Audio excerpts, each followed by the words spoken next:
मेरा नाम है विमल कुमार और आप देख रहे हैं विमल विथ न्यूज। अभी मैं हूँ झारखंड के गोड्डा जिला के पथरगामा प्रखंड अंतर्गत ये कोहवारा के फील्ड में, जहाँ पर मूढ़ी फैक्ट्री के बगल में है। मैं दिखा रहा हूँ कि आज से 2 दिवसीय संत मत सत्संग का प्रारंभ हुआ है। देखिए कितना सुंदर गेट बना हुआ है और हमारे सामने कुछ जो सत्संग प्रेमी हैं जो चर्चा कर रहे थे कि ये बाबा ऐसे प्रवचन ऐसे बना किन्हीं बाबा की, जो सारे बाबा लोग तो अच्छे होते। क्या नाम हुआ आपका? मेरा नाम है हरिंदर मंडल सर। और आप कहाँ से हैं? मेरा घर हुआ राजा बिट्ठा। हाँ। मैं आए हैं ये सत्संग सुनने के लिए। हाँ। और ये सत्य नारायण बाबा से ये जो प्रवचन सुने हम लोग बहुत धन्य धन्य हो गए। छोड़ देने के बाद कैसा लगा?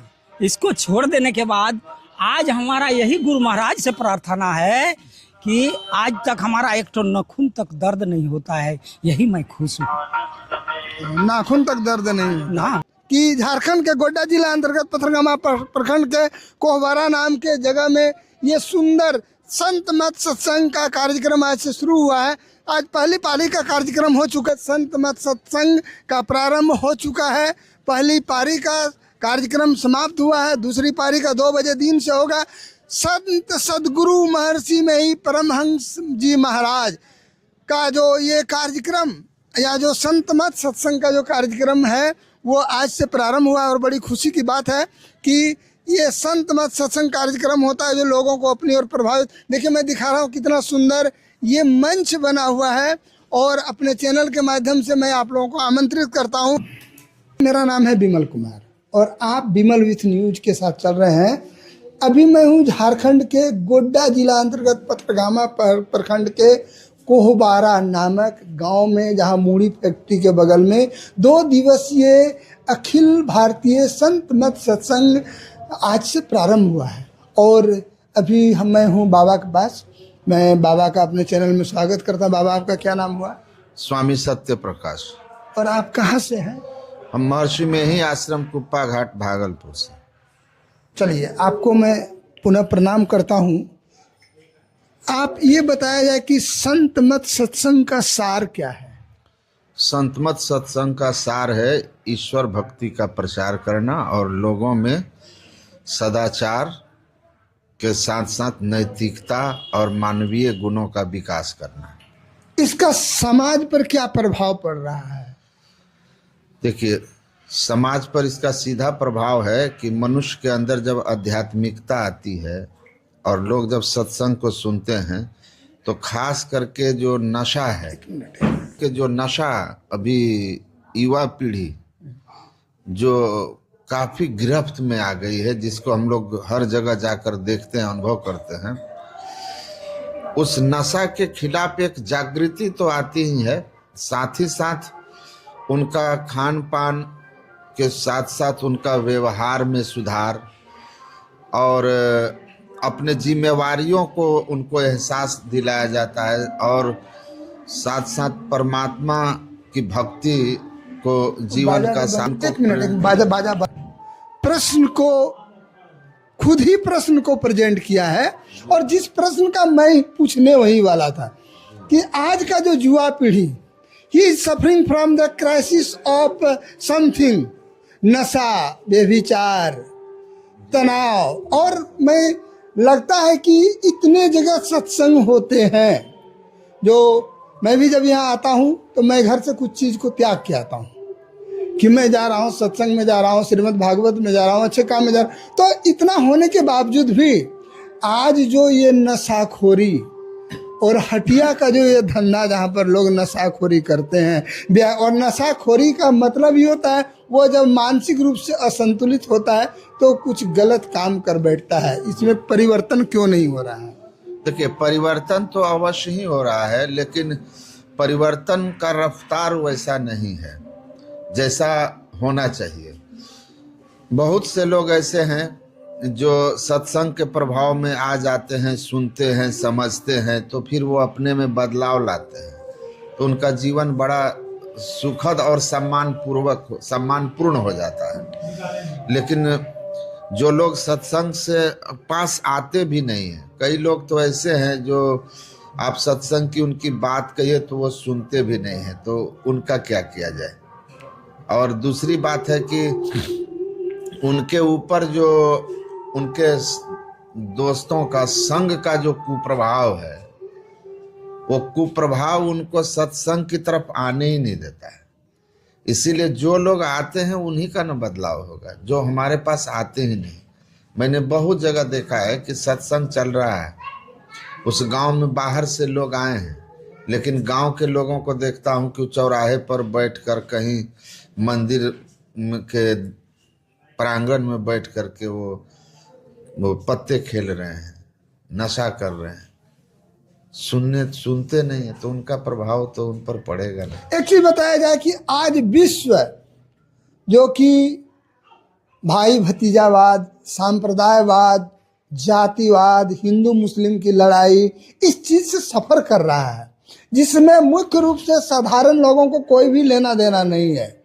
तो इसको जैसे कि आप देख रहे हैं बांग्लादेश की समस्या, या वर्ल्ड में अभी जो पूरी तरह से अस्त व्यस्तता छाई हुई है, ऐसे समय में आपका सत्संग कितना प्रभावी होगा? देखिए, सबसे बड़ी बात यह है कि आपने जो बोला, इस जितनी समस्याओं का बात किया ना, उस सब समस्याओं के पीछे राजनीति है। इसमें कहने में कोई गुरेज नहीं है कि राजनीति है, और राजनीति का जो मुख्य उद्देश्य है वह सुधार और विकास के जगह अब सत्ता प्राप्ति हो, एन केन प्रकार सत्ता में आ जाना। तो इसलिए जिनको लगता है जिससे उन्हें सत्ता में सहूलियत होगी, उस तरह की बातों को वो ऊपर उठा देते हैं। मुझे लगता है सत्ता शांति को अपने जबड़े में जकड़ी हुई है और शांति करा रही है।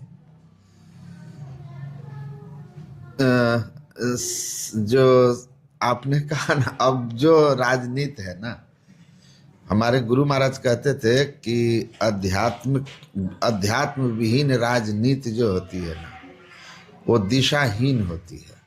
इसीलिए कहते थे कि सबसे ऊपर आध्यात्मिकता को रखिए, उसके नीचे रखिए सदाचारिता, तब सामाजिक नीति, और सबसे नीचे राजनीति रखिए। लोग जब आध्यात्मिक होंगे तो वो स्वाभाविक रूप से झूठ, चोरी, नशा, हिंसा, व्यभिचार जैसे पंच पाप से अलग हटेंगे। ऐसा समाज जहाँ के लोगों में इस तरह की पाप प्रवृत्ति नहीं रहेगी, तो वह समाज बड़ा उत्तम नीति का होगा। और जब समाज के लोग उत्तम होंगे, क्योंकि समाज तो व्यक्ति से बनता है, जब व्यक्ति उत्तम होगा तो सामाजिक नीति उत्तम होगी, और उत्तम सामाजिक नीति वाला समाज कभी खराब राजनीति को चुन ही नहीं सकती है। तो उत्तम राजनीति का चयन होगा। राजनेता जो होंगे, राजनीति संभालने वाले, सत्ता संभालने वाले, तो वो उत्तम प्रवृत्ति के होंगे। उनके जीवन में राजनीति का जो मूल भाव था कि सेवा, राजनीति पहले सेवा के लिए था, अब राजनीति को लोग एक कैरियर के तरह, धन अर्जित करने का साधन, सुख भोग का साधन समझ लिए हैं, और इसलिए उनके लिए अब सत्ता जो है सेवा नहीं है, और सारी विकृति यहीं से है। एक और प्रश्न है कि लगातार मैं देख रहा हूं कि कुछ जो सत्संग या श्रीमद् भागवत या और जगह में भी जो अभी कुछ लोग इसको बदनामी की ओर ले जाते हैं, जैसे कि आप देख रहे हैं कि कहीं यौन शोषण हो रहा है, कुछ हो रहा है, तो इसमें से आपका सत्संग इसको रोकने में कितना सफल होगा? देखिए, आपने जो कहा ना कि कुछ लोग जो इस तरह के धर्म में हैं, धार्मिक कार्य कर रहे हैं, प्रचार कर रहे हैं, लेकिन उनको हम कभी कभी ऐसी मतलब कि पचड़े में उनको देखते हैं, उनके द्वारा ऐसे कर्म हो जाते हैं जिससे समाज में बड़ी निंदा होती है, और धर्म प्रचार में जुड़े हुए लोगों को भी, उस जो अच्छे भी लोग हैं उनको भी उससे जो है मतलब कि एक तरह से यातनाएं ही भोगनी पड़ती है समाज का। लेकिन लोग तो ये नहीं सोच रहे कि हमारा कल क्या होगा, वो आज के देख के चल रहा है, जबकि शिक्षा का उद्देश्य है भूत की बातों को जानना, भविष्य का निर्माण करना और वर्तमान में जीना सिखाना। तो जब सब बीत जाएगा तब वो सीख के क्या करेगा? नहीं, मैं बीतने की बात नहीं कर रहा हूँ, मैं ये कर रहा हूँ कि आज अपने आप में सुधार करना है। शिक्षा तो है ही वही कि हमारा जो वर्तमान जीवन है उसको भी हम अच्छा करें, हमारी जो मानसिक स्थिति है वह भी स्वस्थ रहे, तो इमोशनल जो हमारा बैलेंस बना रहे, मतलब एक कंप्लीट ह्यूमन हो जिसमें कि शरीर, मन, बुद्धि, भावना हमारा सब नियंत्रण में रहे, तो तभी तो शिक्षित होते हैं लोग। केवल पुस्तकों का पढ़ कर के डिग्री ले लेना शिक्षा थोड़ी है। उसको हम और कह सकते हैं कि इनके पास डिग्री है, लेकिन तो जो भौतिक शिक्षा है ना उसमें विद्वान तो बना देते हैं, लेकिन जो हमारा मेंटल लेवल है, हमारी सोच है, हमारी भावनाएं हैं, उस पर नियंत्रण नहीं रख पाते, तो हम स्वार्थी हो जाते हैं। ये एक चीज बताया जाए कि वर्तमान में पुनः राम राज्य की स्थापना हो सकती है। देखिए, निराश तो किसी स्थिति में ही नहीं होना चाहिए, लक्ष्य ऊंचा रख के प्रयत्न करना चाहिए, लेकिन ये बहुत कठिन है पर असंभव नहीं है। सामूहिक लोग अगर बड़े सिरे पर हम लोग धीरे धीरे बढ़ें और आध्यात्मिकता का प्रचार विशेष रूप से हो, जो धर्म का मूल स्वरूप है, तो फिर शांति और प्रगति, राम राज्य और क्या है। राम राज्य का भाव जो है वो यही है कि एक ऐसा राज्य जहाँ समता हो, लोगों के बीच भेदभाव ना हो, लोग सुखी हों, तो यही राम राज्य था। बाबा, आप कितने दिन से इस मार्ग में हैं? हम लगभग वही 22-23 वर्ष हो गए हमें। इस मार्ग में आने का आपका क्या कारण था?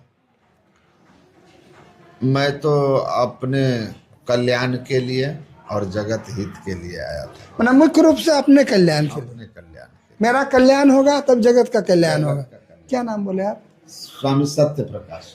आप स्वामी सत्य प्रकाश जी महाराज से मिल रहे थे, जो यहाँ पर 2 दिवसीय संत मत सत्संग कार्यक्रम हो रही है। बाबा यहाँ पर पधारे हैं। मेरे चैनल में इन्होंने बहुत कीमती वक्त दिया है।